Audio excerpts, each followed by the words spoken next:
Le Flash Info. Et accident tragique ce lundi 9 décembre en début d'après-midi à Granville. Un homme de 83 ans a trouvé la mort dans l'avant-port alors qu'il manœuvrait pour se garer sur la jetée. Son véhicule est passé par-dessus bord et s'est écrasé sur le toit 5 à 6 mètres en contrebas sur la partie dure de la cale, la marée étant basse. À leur arrivée, les secours ont tenté de réanimer l'octogénaire effectuant des massages cardiaques. Malheureusement, son décès a été constaté peu de temps après.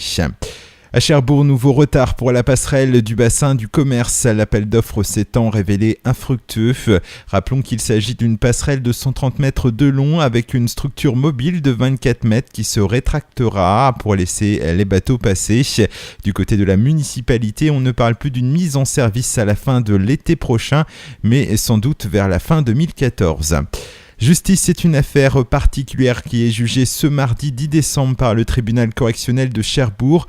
Une Vallonnaise de 59 ans comparée pour agression sexuelle, violence et corruption sur mineur de 15 ans. La victime est son petit-fils âgé de 12 ans au moment des faits qui se sont déroulés entre septembre 2009 et avril 2010. La prévenue encourt jusqu'à 10 ans de prison.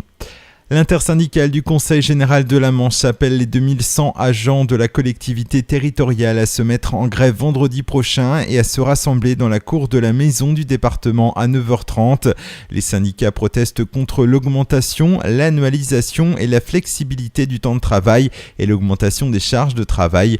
Le département entend réduire de 5 jours le quota de RTT de ses agents afin de se conformer à la loi Aubry sur les 35 heures. Du foot pour terminer, dernier représentant manchois, Avranches accueillera le RC Lens en 32e de finale de la Coupe de France.